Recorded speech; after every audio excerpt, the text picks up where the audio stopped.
My guest today is Francis Warren. Francis has taken his journey and the tools that he's learned to create a pandemic drama podcast called Purgatory.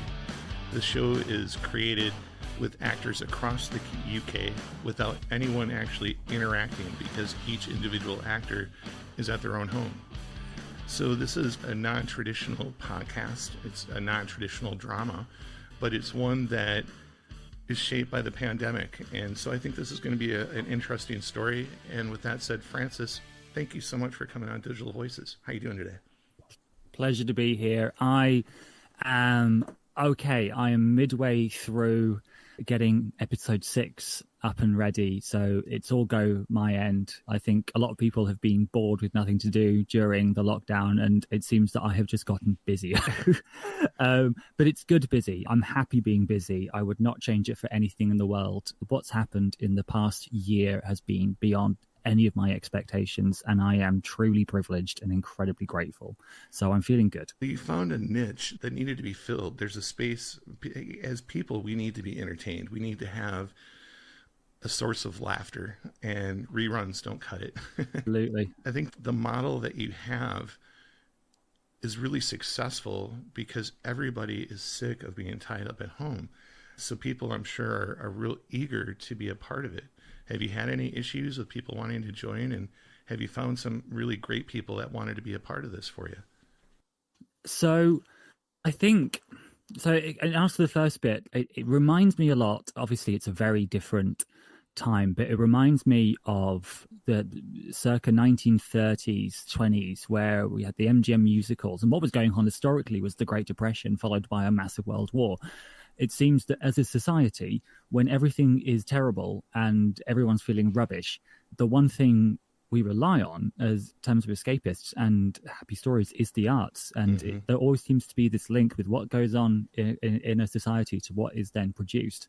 Because if you take the 90s, where everything was okay, what was being produced was a lot more dark and a lot less positive. So I have met a lot of people through doing this. I have what's commonly known as imposter syndrome constantly because I haven't directed anything in maybe 10 years. I've been working as an intensive care nurse, and so I've started getting back into writing and creating drama. And everybody on the show is a professional. It's their day job. It's their source of income.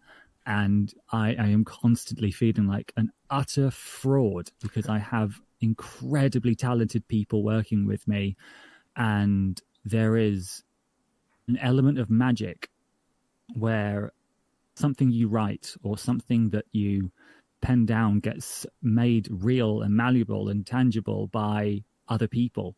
And there's quite an entertaining backstory to this show, because the show Purgatory is about what happens to us as teenagers and how it shapes our adult identities. And it talks about the 6 main characters who all deal with their own baggage that they're still carrying with them in their adulthood, of things that happened to them when they were teenagers that they're still trying to get around and trying to wrestle with. And so in the show there's 2 narratives. There's one in the present and there's one in the past. And we seamlessly go between the drama in the present and the drama dialed up to 11 because they're all teenagers in the past. That's amazing. So how did you come up with the idea of focusing on teenage years?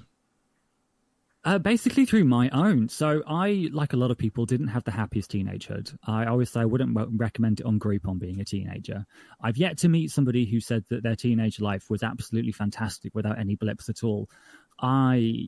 When I was about 2001, I was 14 years old, and I was being rather horrifically bullied and didn't have that many friends at all. And then what I did was escape by writing. And I wrote a world in which I wanted to be. Now, when the next thing I say will probably resonate a lot more clearly with an American audience than an English one. But the world I wanted to inhabit when I was that age was Dawson's Creek, which I know a lot of people in their 30s from the US would have very clear memories of, where everybody's spoken in this very hyper-stylized, polysyllabic way. and everyone could be sensitive and everyone could feel their feelings. And where I grew up, that just wasn't the case, especially with the school I went to. So I wrote a script of what I wanted my life to be like as a teenager. And then throughout the years following, I wrote different things, and I did a degree in film and television production, but I kept on rewriting this story. And then the characters grew up with me in the process. They were there with me when I was A-levels. They were there with me when I was at university. I was rewriting them again when I was trying to shop this script around as a spec script. That's a script where you can show what your writing is like to potential commissioners. And then looking at my sort of teenage life as an adult, there was something quite interesting of reflecting on certain things that I did or certain behaviors that I had that through adult eyes seemed absolutely ludicrous. There's a storyline in the show where a guy, his best friend, ends up going out with the girl of his dreams, which is what sort of happened to me, except when I looked at that through sensible hindsight adult eyes, going, just because I found somebody attractive, that didn't mean I had any ownership on them at all, and they were completely free to choose who they'd want to be with. And why did I see it as a betrayal? And then I thought, actually, that was what was fed to me by pop culture and rom-coms and all that sort of stuff. And so the more I thought about it, the more I realized this would make good drama. And then that's where the newest form of the script was born. I find that interesting on a couple levels. First of all, bringing you back to how you grew up. I grew up very much the same way.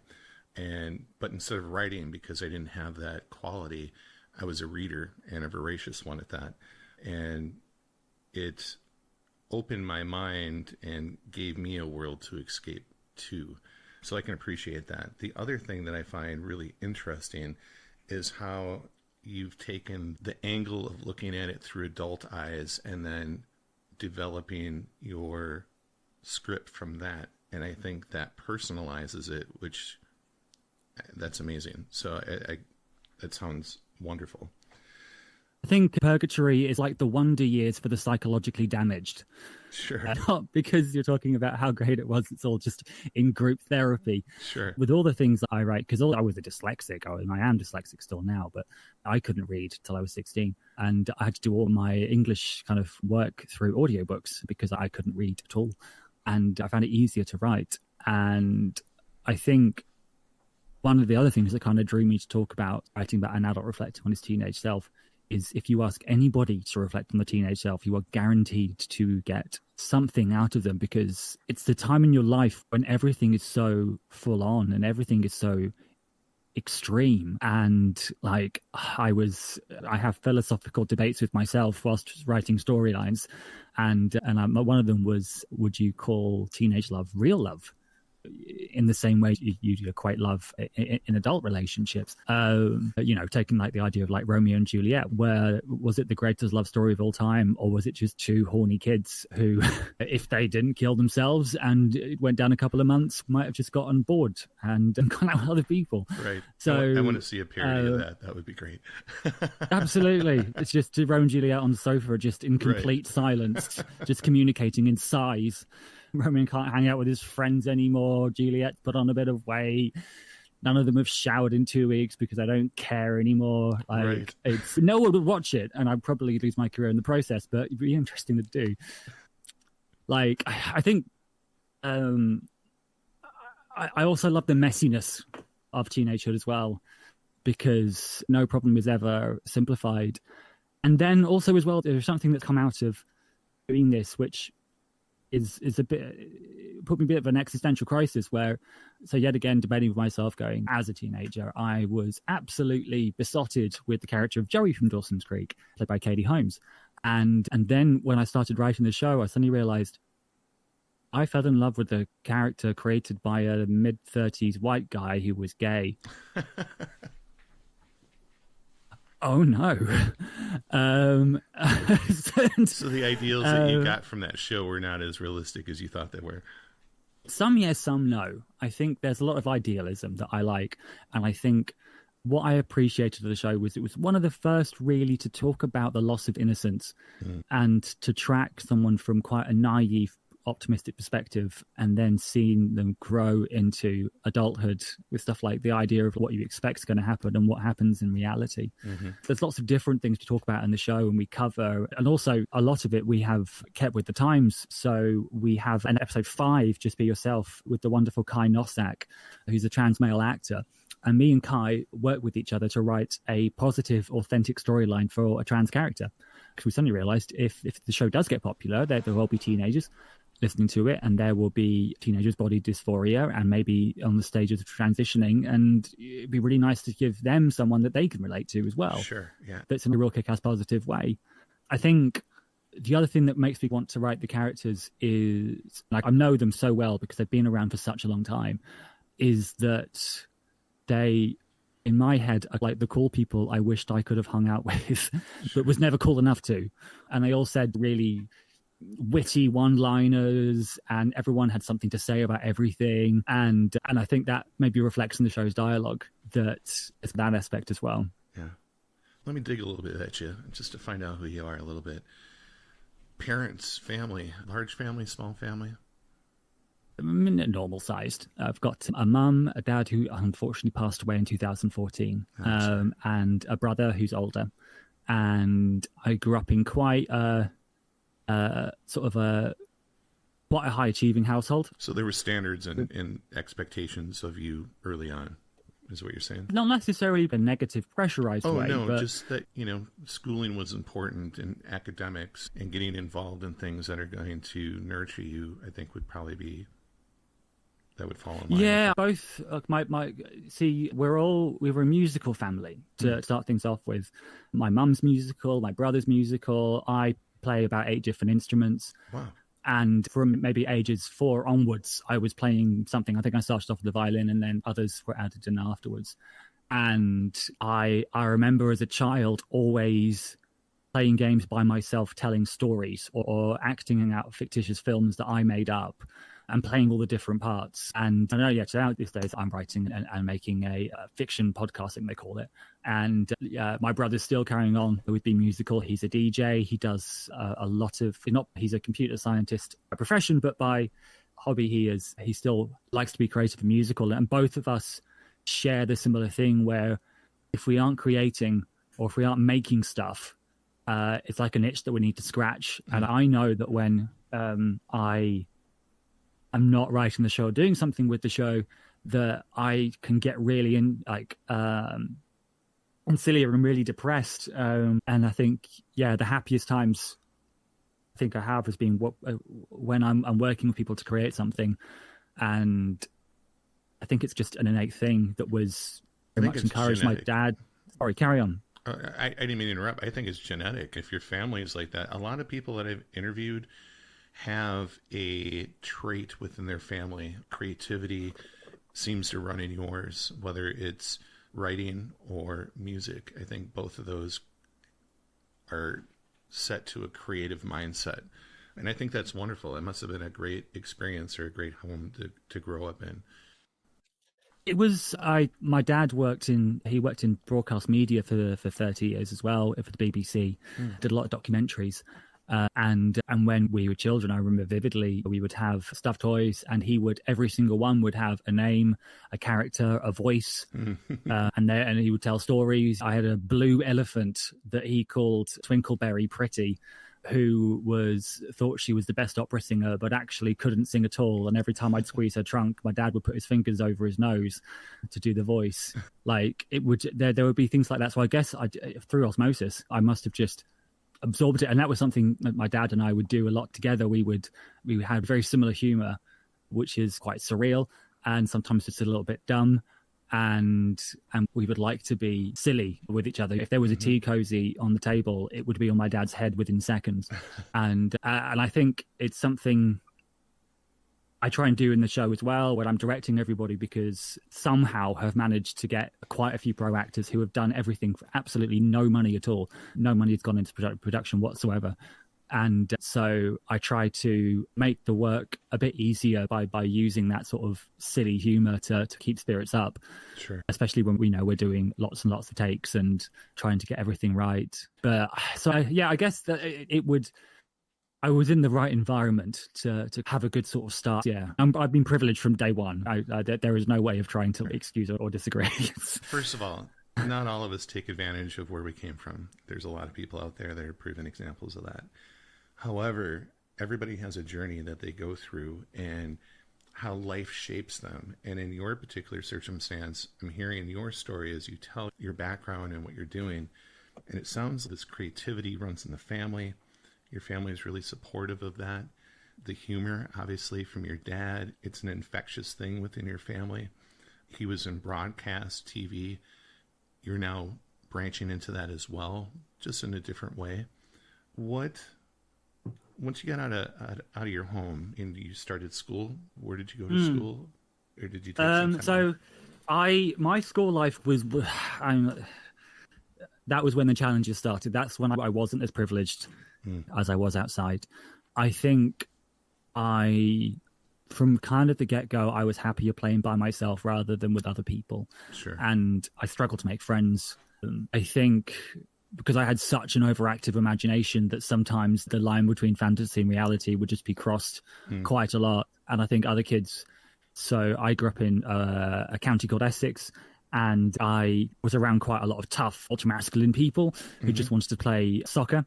And I'd be like, no, but I've done this 14-part film thing in my head that I want you to be part. It was like, I just wanted to kick a ball. I'm 4 years old. What the living hell, dude? So that became an issue. And then I was later on in sort of school, I was bullied for the majority in different schools. How did you deal with the bullying? I know some people that used humor to try to make their bullies laugh, and that got them out of a lot of stuff. Was there a tactic that you used? Yeah, I think one of the first tactics was moving schools. I was labeled a freak, a weirdo, ostracized. There would be like the end of year class review thing, and people would do impressions of me that weren't flattering or with my consent, and the teachers were okay with that. The first school, it got to the point where I couldn't go to school because it was that bad. And then I moved to another school, which is where this show's based on, which was private, and I got a music scholarship to it. And I never really seemed to be on the same wavelength as the rest of the people in my year. And then, of course, became a target as a result, because I think with any sort of childlike or teenage environments, the one who is different is the one who is weaker in the eyes of the group.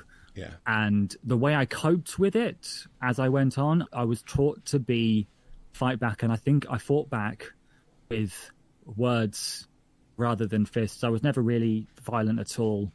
There was a teacher who was teaching religious education who was very dogmatic and controlling, and someone did something in a class and I found it funny, so I started laughing, and he would yell at me, "Boy, why are you smiling?"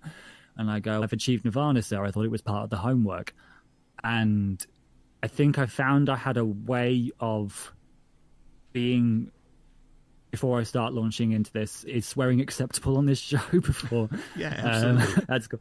Basically being a smart ass, or as a phrase we have in the UK, a gobshite, which is the UK equivalent. And then I became too good at that, to the point I was just alienating people again.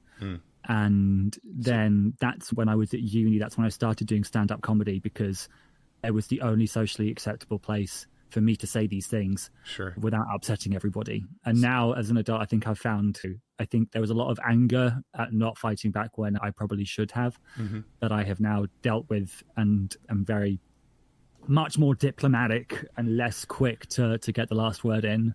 And a lot of it's just now channeled into my writing. I think that's where a lot of the catharsis happens. And it sounds like for you had to pick up certain social skills. I know that spending all my time in the library and isolating myself, it took me a while to get the hang of hanging out with groups of people. It's a skill, and most of us learn it early on. But if we're not socializing in that manner, then we're missing out, and it takes a minute. And I find it interesting that you used humor ultimately to express yourself in the way that your personality comes out. And that was the arena that then people found you acceptable, and you found your niche and your calling. kind of psychoanalyze I think a little bit, but I apologize. I think as well, sometimes like fictional people are just so much better than real ones. Like it's there is it's maybe just a completely one-way relationship because one's imaginary, but I think a lot of people, I think that's why some TV shows and films are so popular, because people think of these people as their friends they want to spend time with. That's how 2.5 Men managed to stay on for 19 billion seasons. Like, it was because people wanted to hang out with Charlie Sheen. And I think it's true with a lot of episodic fictionalized media that I always say, we were giving advice to people of creating characters, that you either want to have two decisions to make in a fork in the road. Either you want the character who everyone wants to hang out with, or you want a character that everyone wants to see what they're going to do. And if you have a character who no one wants to hang out with and no one cares what they do because they're really boring, then you should probably start again. Or a character that's just so off the wall that it doesn't become believable. I think what I learned from navigating being ostracized is what I learn now for writing characters, because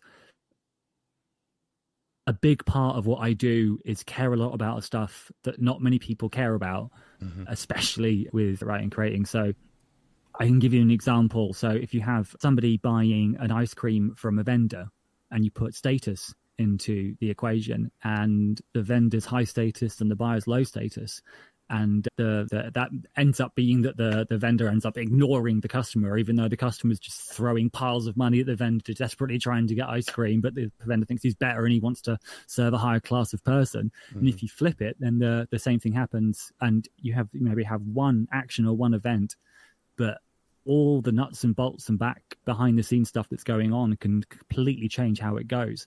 And that stuff, that really fascinates me, because it's to do with like the technical side of writing and creating stuff, but also it's to do with human behavior and psychology, which is something I'm really interested in exploring it in this show. We had me, myself and the class, we chat quite a lot about these subjects whilst we're doing recording to create the subject matter a little bit better.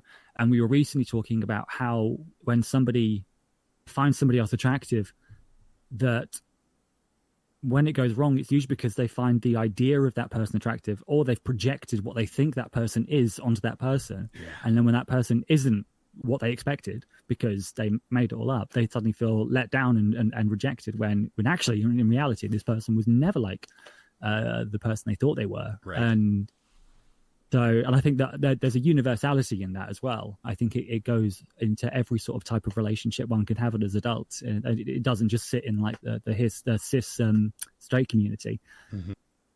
So I think for me at the moment, because I work as an ICU nurse, and there's this little pandemic going on at the moment, having this show and being able to create a world in which people can escape to, including me, I hope will ease the stress that some people will be feeling by having an environment to go to where they can safely be a fly on the wall in an intimate situation and listen. And I think also with audio dramas, people usually listen to it on headphones, so you get to them a lot more because suddenly we're inside your head. We're not on a screen far away or on your phone. We are in your head. We are in your ear. Right. It becomes very creepy the more you think about it. So I don't. But I think it makes a connection with the audience that is very unlike other mediums. Like if I just did a bog standard web series or tried to pitch it to TV. Yeah, no, I agree. Even like the PBS or whatever the AM stations are that used to run the old classics that were like, I used to enjoy and get lost as I'm taking a long trip listening to those, and I miss that, and having something new that's similar but different it's refreshing. And one thing I wanted to mention is I would imagine that the cast and people that are involved have had a positive mental impact as a result of being involved within this project, especially during the pandemic when people don't have much to do. They're not feeling like they're contributing as they usually do.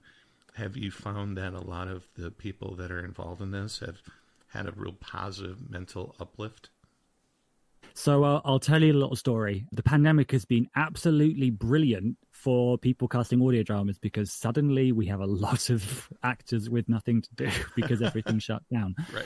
So I'll take you back to when I had an idea, when I got the idea for trying to do this independently. So I'd done another show called Last Orders, which was really just for friends and family. It was just to see if I could do it. It was a sitcom, what we called like a live radio sitcom. So you would have a bunch of performers on stage with mics, with the scripts, and then you'd have live sound effects. And it was about disheveled idiot character called Martin, whose best friend was a 600-year-old pub that had a voice and was real. You could only do it in radio. And I did all the voices terribly. I was like, how many accents can I do that sound just enough different from each other that it's passable? And it was, I did 6 episodes of that, wrote them and did the music and did the voices and performed all of them. And then I thought the next thing I could try and do would be, let's do a script with a cast. And I had the script for Purgatory, collecting dust. So I got it back out and I got in touch with a friend of mine who's an actor, Will Hayes, recently graduated drama school. And he said he was going to get some recording equipment in the next couple of weeks. I was like, there's 5 characters at the moment. That's okay. So we've got maybe 1 cast, so I can maybe do another one. Maybe Will know somebody, and then maybe we can just about get 5 people. So I thought there's a free casting website called mandy.com. And I put some feelers out there on just to see if anybody was interested. Mm-hmm. And then realized I had to rewrite a lot of the script because the characters were really unlikable at this point. And I had to really gut it and make it nice again. But I thought, well, I'm waiting for this guy for recording equipment, and I'm waiting for him to tell people. And so there isn't really any rush at all. And then I got an email from Andy about a week later saying that I think 55 people showed interest in auditioning. And I was like, I better write the script then. And then out of those 50, 35 then auditioned for a second round with monologues that I'd written for each character. And then out of those 35, I then casted 6. I then created a new character, Alexia, so that Charlotte Cottrell could come on the show. Mm. And then, so I'd gone from having somebody who maybe could do it once his recording equipment arrived to I'm working with people who have extensive IMDb pages and I haven't written the script. And so thus coined the phrase that I say at the start of each episode when we go into recording, going, I have no idea what I'm doing. Let's go. And so what kind of happened as a result, we were talking about it before New Year, in the show's helped all of us, not just me. And it's this happy little family. We call it the fun thing we do in between paid work. And can't tell you how great it is to be in a room where the sole purpose is to make everybody laugh, mm-hmm. And entertain everybody. And yesterday we were recording episode 6, and there's quite a lot of dramatic things that happen, a lot of plot twists, a lot of extreme situations. It's called The Worst House Party Ever, and it's about that type of house party where by the end of it, everyone just hates each other and everyone's fallen out and no one's having a good time. And to act in a visual context, it takes quite a lot of energy, but you've got to double that amount of energy when you're voice acting, because you've really only got 15% of human communication, your voice tone and the words that you say. You have no body language or anything. Exactly. So you really have to sell it. And we were getting exhausted as it went on. I've started putting in stage directions. So they're little in italics before the lines of dialogue in brackets to give the actors do this happily, do this sad, just to give them a bit of an extra bit of information. But I just wrote things saying Imogen makes the sound of a distressed horse, or dead behind the eyes. And then it turned out that Marion Elizabeth, who plays Imogen, had been rehearsing what the sound of a distressed horse would be like. Which basically, when someone gets very stressed and they go, really, that sound.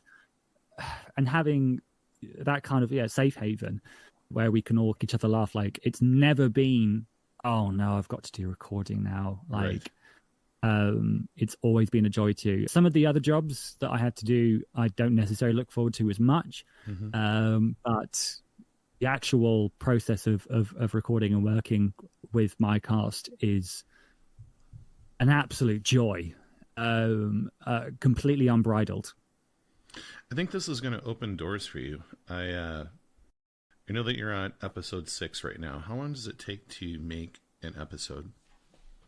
So we're pretty speedy. So because I'm quite unorthodox with how I make stuff. I have a phrase which my phrase is I don't have problems, I solve problems. I'm always a fan of trying. It's quite an American thing, actually, thinking about it. That's quite an American can do sort of attitude. Very not British at all.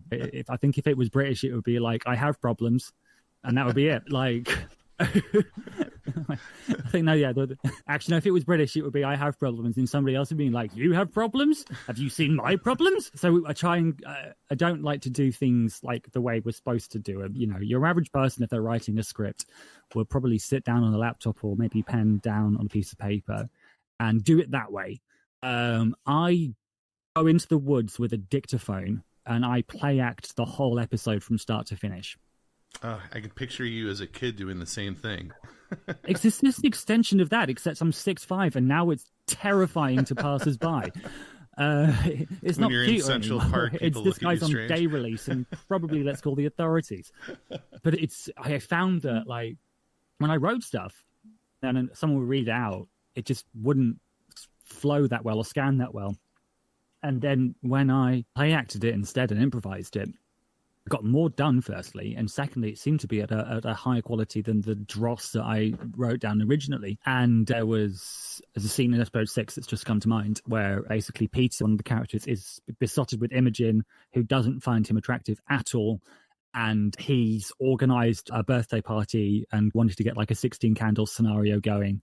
And she arrives at the door and he goes, "Oh, I'm so happy you've come. I'm really happy you've come." And then she says something along the lines of, "Yeah, it was such an effort to do this. What with the crocodile-infested moats, the arrows flying at us, my friend having to part the Red Sea," and then her friend goes, "For the last time, the Bible and Indiana Jones aren't the same thing." And then somebody else in the scene goes, "Jesus Christ," with a cowboy hat and a whip. And know that if I was writing that down, I wouldn't make those connections. But then how my brain works is I'll say something and then the funny thing will appear, and 99% of all my interactions, that is totally the wrong thing to say. Like, I wouldn't say it to a patient or a colleague. Mm-hmm. But in the confines of the show, it works okay. And I think if you have any sort of listeners who are writers and have writer's block, honestly, get out the house. Don't get out the house at the moment. It was lockdown. Stay in the house. But when it's all right to do, get out the house. Find an area of nature where there aren't that many people around, and use your phone, or if you've got a dictaphone, use that. It doesn't need to be good quality. And just start talking. Mm-hmm. And honestly, it's been one of the things that's kept the speed of the show going. The most kind of work-intensive bits, because we've got pre-production and then post-production. And production will be, before I write the story, usually each story has an idea or a theme around it. So episode 1 is about this. Everyone's gone to this school reunion, but no one wants to go, but they're all going to support each other, even though no one wants to go to begin with. A very misery loves company thing. And then this school reunion sparks off all these kind of past wounds and all the plasters are ripped off. Episode 2 is called The Nice Guy Delusion.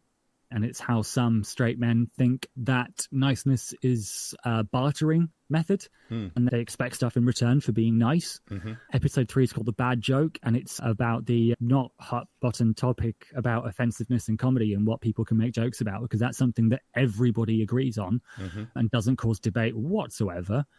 Episode 4 is about accepting people and inclusion, and it's very sensitively titled The Gays versus the Catholics. 5 as our trans storyline, Just Be Yourself, and 6 is Worst House Party Ever, and that's about this kind of horrible sort of social occasion. And when I have the theme, I'll go online and watch lots of opinion YouTube channels or TV shows, or talk to friends, or sometimes try my best to go back to how I was as a teenager and start from there. Taking episode 6 again, it's Peter, the main character, who's based on me as a teenager, he doesn't just want to have a birthday party, he wants to have a teenage house party, which he keeps on referring to it as a teenage house party rather than just a party, because he has seen 99 million films on raucous teenage house parties from the 80s onwards and wants to recreate that. And I know fully well that, like, at some birthday parties, that's how I wanted it to be. I know that's how I wanted it to be when I went to university. It definitely wasn't. And that idea of this expectance of something, and then the reality of it being completely opposite of what they want. And sometimes that's a good thing, and sometimes that's not so good. It's always the legends, right? Absolutely. Reality never seems to match the legend. And when it's retold, how much it's embellished. Because Yes. I think I've told the story about 50 people showing interest on Mandy.com, and I had to really keep myself in check, because I know sometimes they're told being like, and 60 people showed interest. Well, actually, no, it was 120. 7 countries showed interest in my show. So it brings up a good point. So you're on episode 6, and I'm sorry if I'm interrupting. Yeah. How much traction, how much attention has this drawn so far for you? I think that we're one download amazing. short of 500. Okay, so you're just getting some traction. Yeah, it's been released since December last year, so it's been about a month and a half when we got about 500, just about 500 downloads.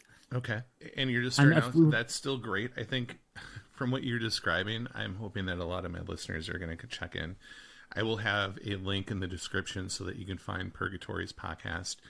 Let me ask you another question. So this originally started from a script that you had to gut and remake. How many episodes can you get out of the script that you're working with? So I've written 6, currently writing 7, titled Misogynist the Musical. We are aiming to do 12 per season, and we are aiming to do more than one season. We are aiming big. I think go big or go home is what I'm thinking at the moment. So I just want to say, I think this is such a great idea. I literally, when I'm done, I'm going to be checking these out, because it sounds amazing, and the idea is impeccable, especially there's quite a common thing for people who listen to it for the first time. It'd be interesting to see if you have the same experience. So because you're so articulate, and I can only imagine the way that you write just from talking to you. It's been a pleasure just having the last close to an hour with you. Oh, no, it's fine. I rabbit on for England. Like, I love the sound of my own voice and that little dulcet tone, so I can do this forever. No, I'm just saying that you come across very elegantly and smart, and something that I would want to hear. Some people can drone on, and you turn off your hearing after a while. For you, you are very articulate and elegant in how you say things, and I can only imagine that bleeds over into your writing. I hope it does. I know that friends of mine who listen to it have played it in the background or played it on their phone whilst they're at work, and then they've literally had to leave where they are, and then they have to put headphones on and lie down for half an hour and listen to it all, because there's quite a lot in that I put in so you can re-listen and get some inside jokes, some kind of low-key stuff. I think it's a very British thing. I would never like to say that I'm a good writer or I'm smart, because those things would make me gag if I said that. However, I can say that I am really enthusiastic about writing and about directing. I feel there is this kind of metaphysical light that switches on when I'm talking about writing the show or doing it. And it's a discipline of yourself with podcasting. If you want to sit in an enclosed environment talking into thin air to somebody else for long periods of time, you best like it. Otherwise, you are going to struggle quite a lot. And what I'm feeling that I'm part of as a community, there is bear in mind, my show is not the only one at the moment that is being done. There is a jaw-droppingly good podcast called Wooden Overcoats about 2 rival funeral parlors in a small village on an island out of the UK. There is Audible have released a blockbuster audio drama of Enter Sandman, or Sandman, sorry, not the Metallica song. Jesus, by Neil Gaiman, and James McAvoy is in there, and Kat Dennings is, and it's fabulous. There's one called Hidden Island, which is the likes of Father Ted, but done like a mockumentary style about the west coast of Ireland. We are now experiencing, as Neil Gaiman put it himself, we are experiencing the golden age of audio drama, because that's all we can really do at the moment, and will be doing for the foreseeable future, until it becomes safe to make a visual medium again. My strong suit is dialogue, and so I'm very suited to audio drama, because that is primarily the focus. And also you're communicating somebody to somebody who's basically blind. So you have to paint the picture. It's not just the words that the actors say. There is the sound effects that go on in the background. There's the music, which kind of guides you on what the tone should be. I've also taken the challenge of there's no narrator in the show at all. And that's usually what is used to describe things that the listener can't see. The characters themselves have to try and let the audience know what's going on without blatantly going, "We are in a lounge at the moment. It is sunny. Okay, go." Like, you have to like subtly get it in who's talking to who. There's also a challenge the show has at the moment that I've set where I want to get every single accent from the UK in it. And we've got, every actor has a completely different accent. How many accents are there in the UK?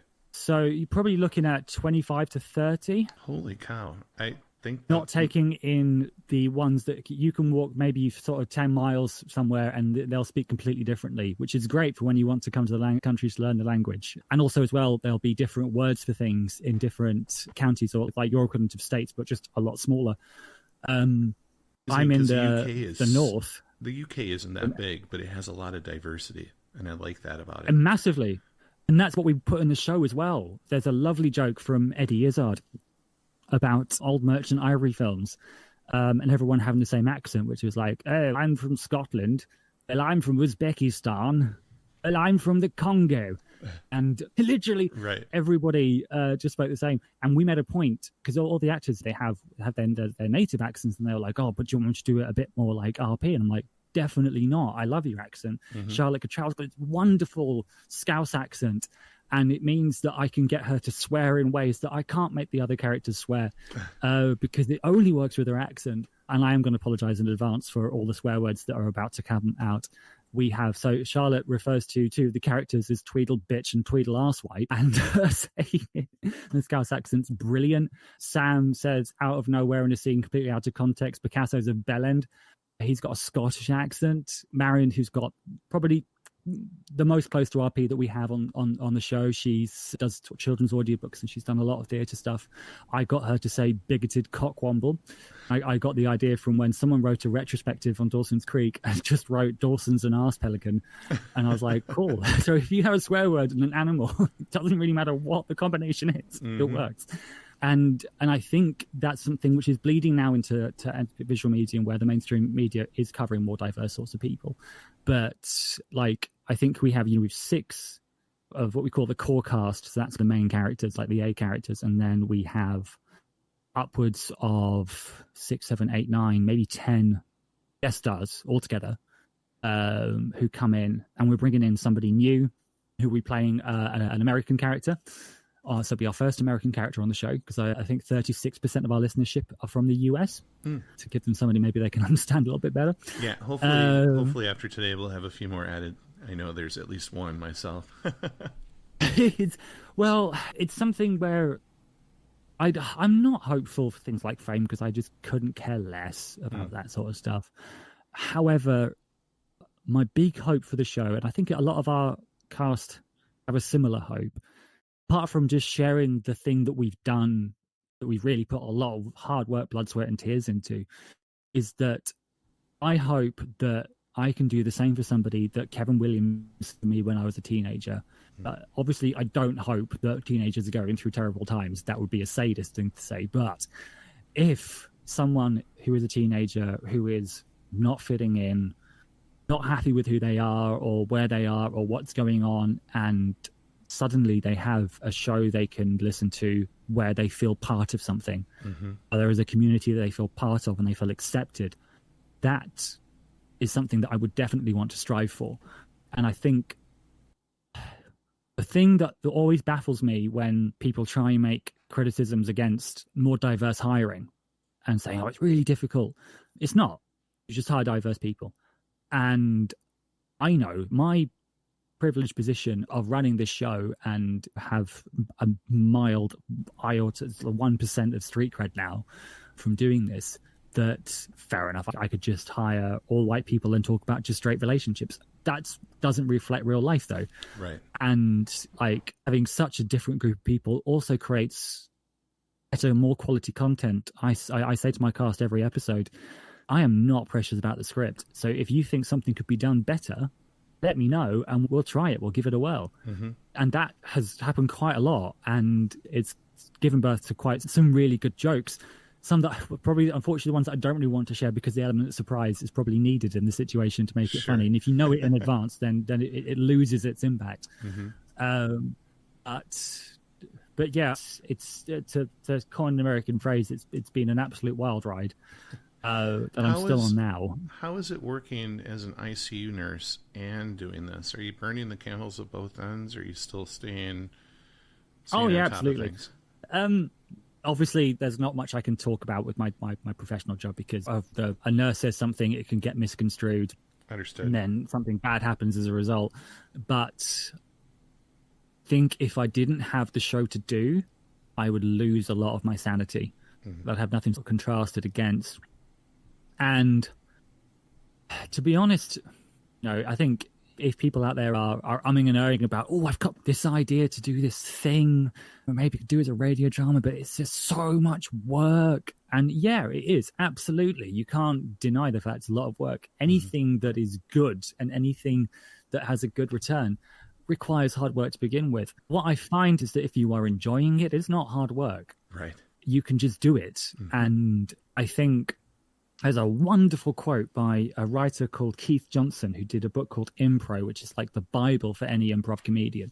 And what he says in it is that the biggest mistake we make when we grow up is how we play. Because adults always want to have one perfect turn and children just want to have as many turns as possible. I love it. And I love that because and it works so well when you're creating something because you can have somebody writing something and then they go, oh, it's terrible, and throw it out and never look at it again.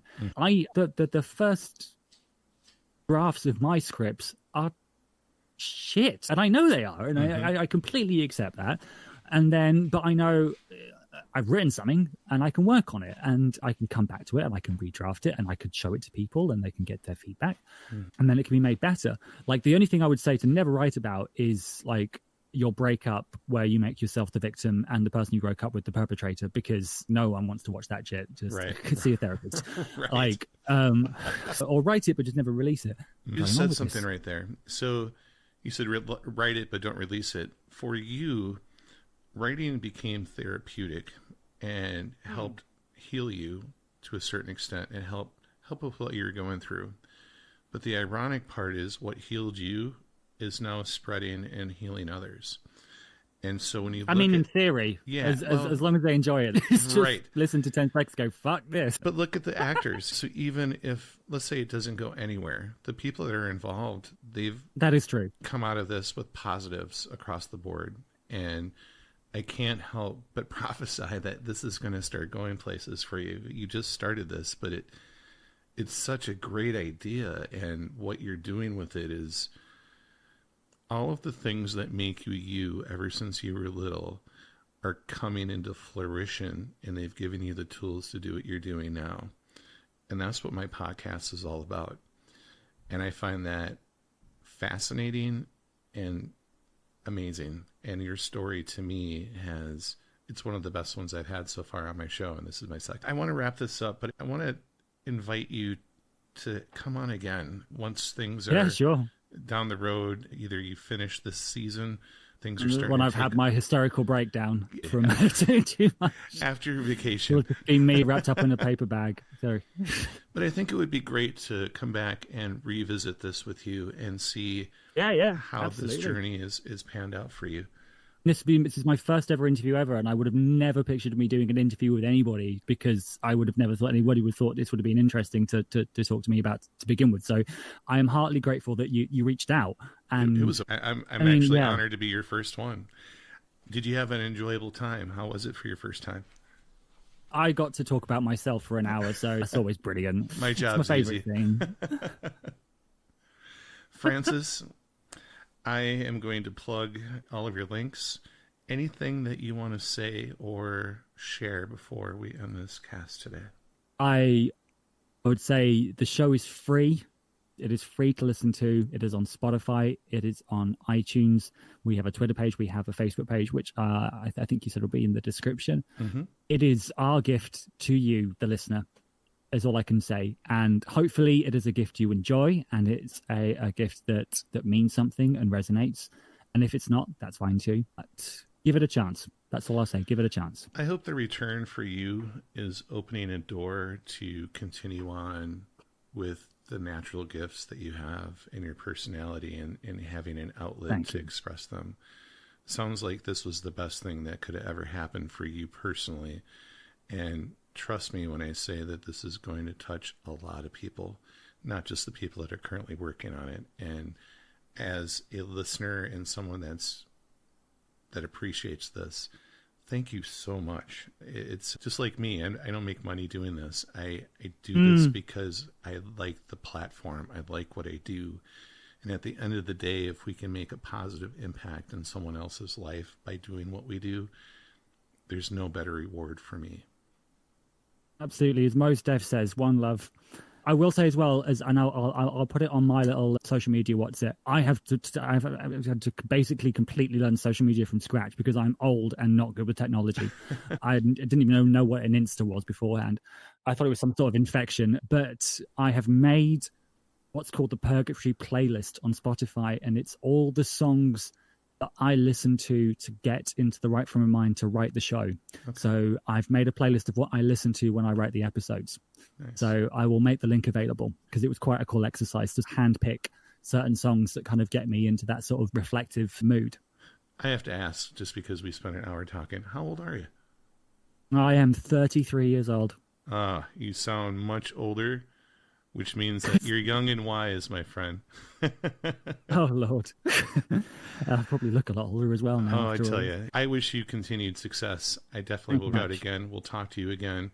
And until then, stay happy and keep smiling. Keep being infectious to the people around you, because with this pandemic, we're all suffering mentally. And this is such a healthy, mental, uplifting endeavor. So I just wish you all the best, and we will talk again. Thank you so much.